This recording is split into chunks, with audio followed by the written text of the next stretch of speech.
man who plays Reggie on HBO's Ballers at 10 p.m. Eastern on Sunday nights. London Brown is here on the Rich Eisen Show. In person, good to see you, yes, sir. Likewise, man. I love your story, man, because you're from here in Los Angeles, but you're self-made. You booked your role on this show without an agent, without anybody. They just found you, and you got yourself on an HBO program with Dwayne Johnson. It's one of those things. And even with me, I wish I can take the credit for it, and not to even be super spiritual or deep, but I really feel like God just arranged this thing because HBO is too big of a network. From what I know, to be out looking for, I'm way, I'm in the trenches. I'm working comedy clubs, man, and so for me to be able to, for them to be able to find me, man, and I just felt like the role, I guess this was all set up, man. So they come find you. I know you're in the Comedy Store, Hollywood Improv, and places like that here in town. They see your act and they say, "This is Reggie." Is that what I don't even think it's that. I got a call from a veteran comic, and Mr. Spencer, he gave me a call and said, "Yo, have you auditioned for Ballers yet?" I said, "Not yet." He said, "They're looking for you." And he was able to give them my contact. I'll go and audition August of last year and do several callbacks. This process was like from August to October. And next thing you know, they said, "Hey, do you have any commitments here? You got wife, kids?" I was like, "No." And so I was like, "Please, you may need to relocate to Miami."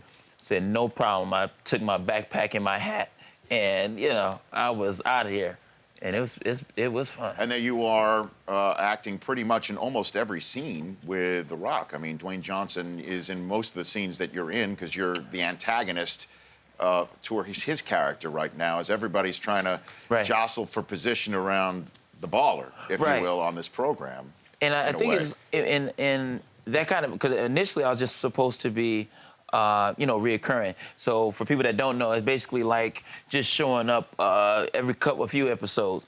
But I think they were impressed with the audition and what I was able to bring to it. Sure. And then I think, of course, just getting on set and with the chemistry, we really began to find more moments because Dwayne to give me something, and he's just so doggone cool all the time, man. It makes me mad. Is he really? The guy is so cool, right? Yeah. I've never met anybody who spoke their sneeze. We was on set one day, and what do you mean? We was on set one day, yeah, and we're out there filming. The allergies was kicking up, and I just seen him just, chew. I was like, stop this. Did he arch an eyebrow? He did the whole thing, and then he got patted down with sweat, from sweat. But he's a really nice guy, man. Everybody's really cool, man. And I know part of your stand-up act, Law, you want to bring up something about the show, part of the stand-up act that London does. So one of the main characters, Reggie Jarrett, is played by John David Washington, who's Denzel's son. And you, prior to booking this show, as we just discussed, you're a stand-up comedian. One of your bits was kind of on Denzel Washington, and if he wasn't Denzel, what would ladies think of him if he was Denzel, the Arco employee? Yeah, my thing is sometimes I do a comedy show because no one knows me yet. And so the audience... Well, now you've been on the Rich Eisen Show, Well, sir. now things may change today. Correct. Come on, somebody. Let's be honest. Let's speak some truth right now. It just I'm got real. spitting truth, London. Ooh, talk about it. You know what I mean? But I'm sorry, I don't mean to interrupt your story. No, this is good. It's not about me, it's about you. No. Sorry, London. So I do these shows and no one, they kind of sit in their thing and their arms folded. And so basically I would call out the audience with the idea that if celebrities had regular jobs, we wouldn't even treat them the same way. If Denzel worked as and the audience would give me any idea, it doesn't matter. He could... Gas station attendant. Gas station attendant. Okay. Listen, ma'am, how much is this? Well, okay, ma'am, how much would you want on the pump? Okay, I have. If you want to get chips, you got chips Hawaiian punch. Okay, pump your own. Well, I said pump your gas. Okay. Says everything twice because he's cool. Okay. Number. You said you're on number 7. Yo, number 7. Okay. Boom. So did you do it Have you done it for his son? For his son? Yeah. I did it on set one day, but I didn't tell anybody. I just asked the director, say, yo, can I do this take again? This is the scene where Dwayne pushes me into the DJ booth, and I get up from that.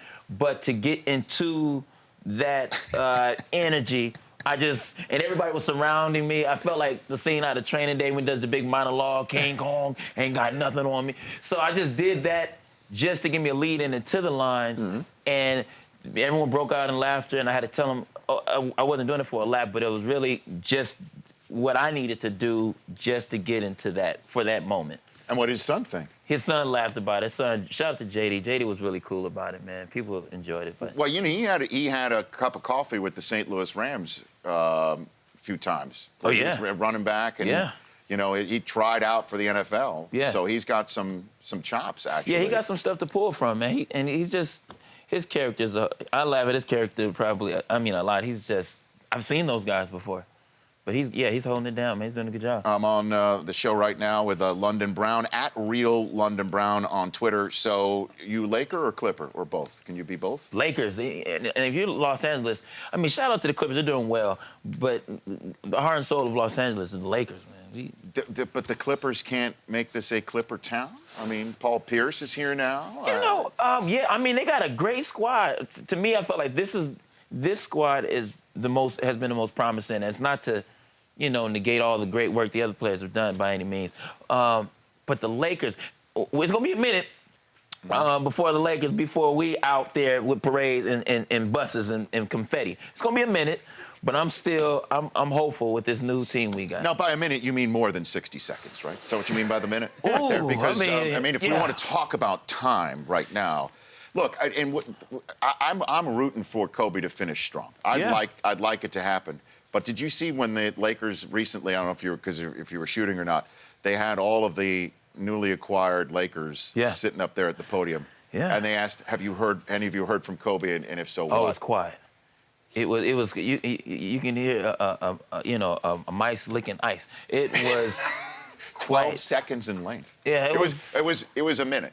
It was, but that's why, sometimes I think that sometimes, like, with these kind of things, I know it's about team chemistry, but really I think it seems that, like, if you really want Kobe's respect and whatever that camaraderie is, pull your weight. And I think he'll be, he'll show that whatever that connection is that people want to feel. Right. Just come off the bench scoring or do your job and help him win. But stay out of his way at the same time. It's a weird, don't do make your eye part, contact. but don't be on the court. I don't know. It's like, London Brown on Ballers, Sundays, 10 p.m. Eastern Time, at Real London Brown on Twitter. Thanks for coming on the show. Please come back. Congrats Absolutely. on all your success. Thank you so much. I mean, stand-up comics who are just, grinding it, as you say. This is it, man. And for you to get discovered and be on a show like on HBO, it's been picked up for a second season. So congratulations to that. Thank you so much, man. Good luck to you. Thank you, absolutely. You bet. That is London Brown here on The Rich Eisen Show. The Rich Eisen Show, weekdays at noon Eastern. On Audience.